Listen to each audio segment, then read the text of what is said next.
Hey, welcome Spirit Music Meetups. Mike Burris here.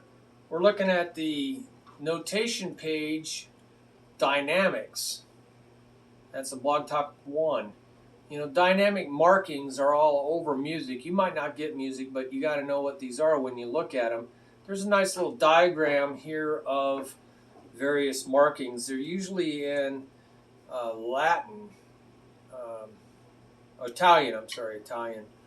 So fortissimo, it sounds like, Italian, doesn't it?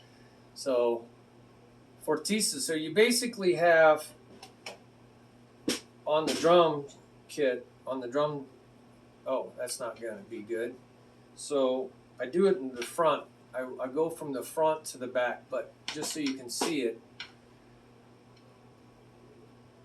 This right off the edge, just very close to the edge of the drum is pianissimo. PP, pianissimo, double P. Issimo means double. Do it again, very, very soft. So it's very soft. It's not just soft, it's very soft. Pianissimo. It's right there. And then let's just figure this out. If this is fortissimo, the very top, loud, very loud, right? Not just loud, very loud. Fortissimo, that's very loud, that's very soft.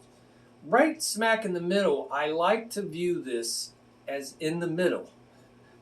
Medium loud. So this is very loud, this is medium loud. So think of right there in the middle, medium loud is right there in the middle, because if you come up, it's in the middle between here and here. So that's what you're going to do in the front of the drum pad. So you're going to be right in the middle here as you go towards the middle, which is very loud. So that's medium loud. Medium loud. Mezzo meaning medium. Mezzo forte. Mezzo forte. Medium loud. So if that's medium loud, I would say halfway is medium soft, right? Because this is soft, very soft, right? So medium soft is halfway between, so it's a quarter, 1/4. So that's right there, right? Again, that'd be way over here. And then that's medium soft, which is mezzo piano. Piano means soft, mezzo piano. Then halfway towards that is piano.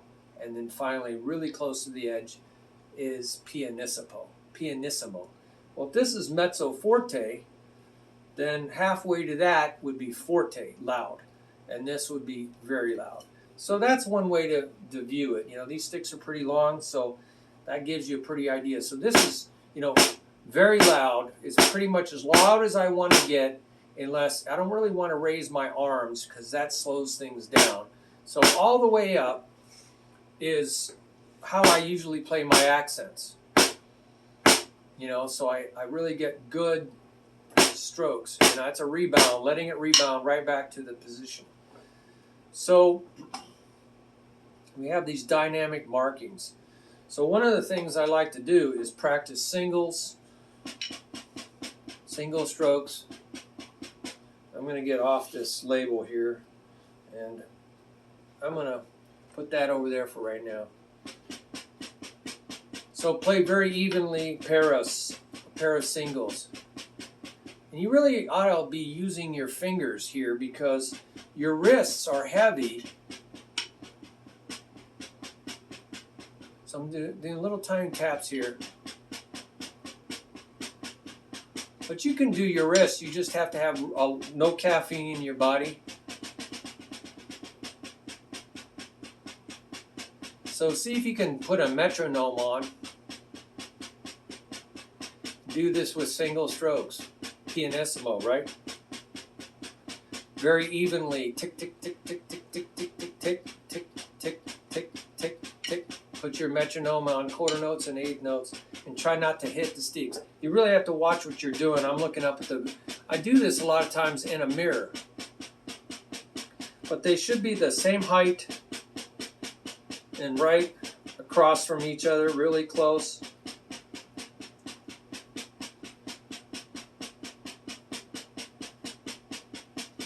And just practice pianissimo. Then go up remember going up this thing, the next level is just a little bit further in. It's piano.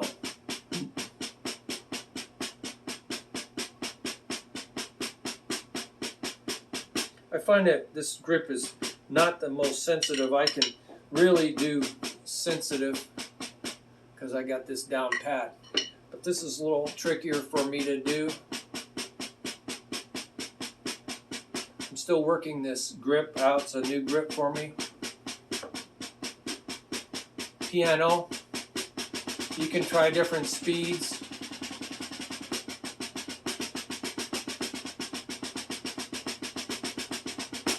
And then hear the difference mezzo piano.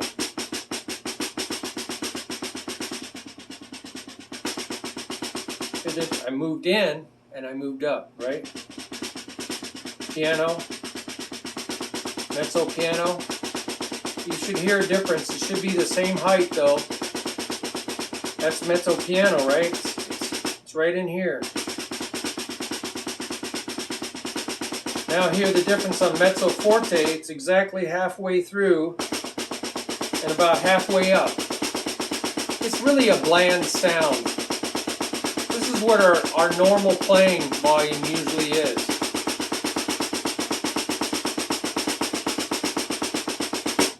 Then go to a forte.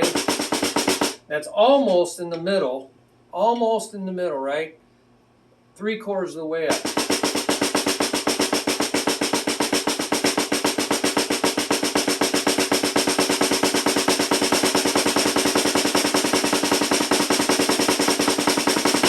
Trying to get it pretty even. I watch myself in a mirror.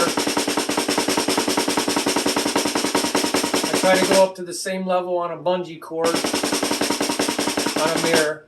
And then fortissimo. Whoa, I was not watching, was I? So I'm playing as high as I can. Okay, and learning how to crescendo, right? Crescendo. So you're moving in from the edges, right? I haven't done this for a while.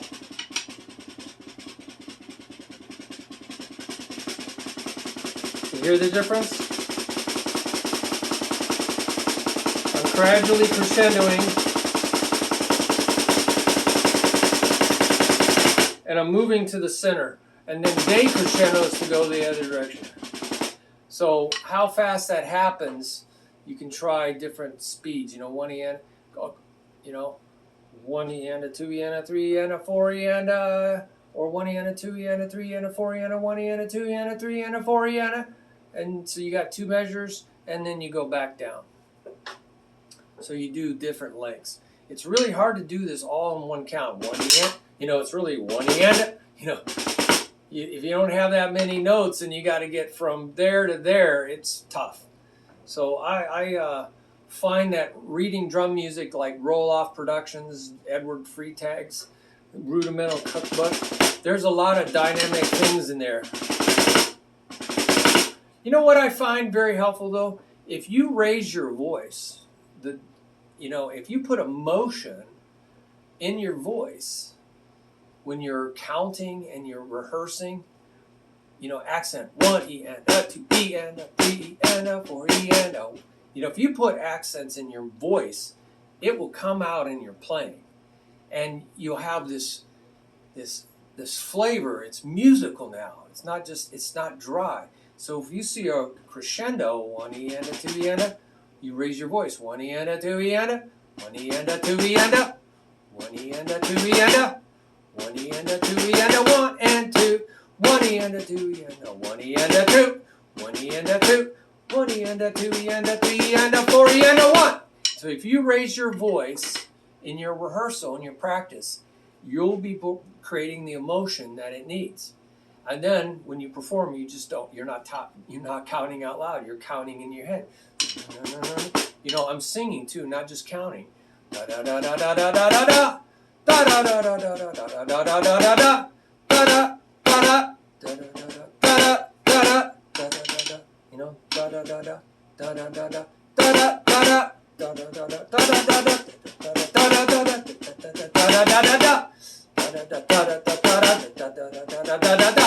So if I sing it and it's dramatic, right? I'm, singing those crescendos and decrescendos, the different dynamic levels. Now I'm being musical. Now I'm feeling the music. It's like, listening to the soundtrack in the movie theater. It's really dramatic. There's softs and louds, and then you're giving the music the flavor it needs, right?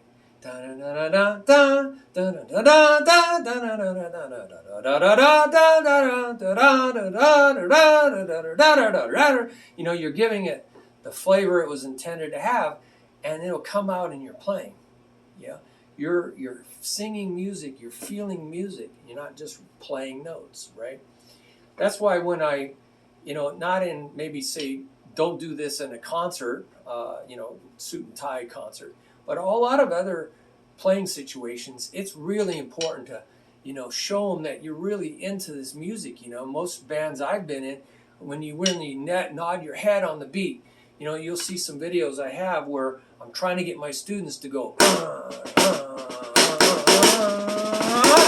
I'm trying to get them, at least feel that beat.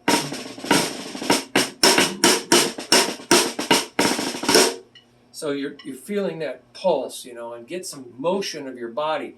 So it looks like you're having fun, and that conveys, that showmanship, it goes out to the audience, they feel the fun. So I hope this helps. If you have some other ideas on dynamics, the volume of music, please send that to me. Accents, they're a dynamic, but that's another section because it's a sudden dynamic. These are, gradual dynamic and overall dynamic changes. So it's under dynamics, but accents are dynamics too. So send them into the comment section here on the video or on the website so you can teach other people. I might not get a chance to interact with them, but other people will, So good luck. Thank you very much. Bye-bye.